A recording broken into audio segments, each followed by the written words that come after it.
बहुत ही ज़्यादा खूबसूरत चीज़ दिखाने वाले हैं। उसका अंदर तो जा नहीं सकता है कि घेरा हुआ है और ताला मारा हुआ है, इसलिए आप लोग को दूर से देखना होगा। इसलिए आप लोग दूर से देखिए और देखिए कैसा लग रहा है, कमेंट में बताइए कि कैसा लग रहा है, कैसा नहीं लग रहा है। ये चीज़ के बारे में बात कर रहे थे हम। ये चीज़ इसमें लिखा हुआ जानकी उद्भव की ये मूर्तियाँ महावीर मंदिर पटना के सौजन्यों से स्थापित की गई लिखा हुआ है सब।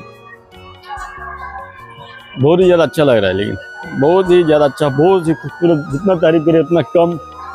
और जस्ट अपोजिट में है सीतामढ़ी जंक्शन, मतलब सीतामढ़ी स्टेशन। यहाँ से मतलब जाते हैं स्टेशन, समझ में आ रहा है।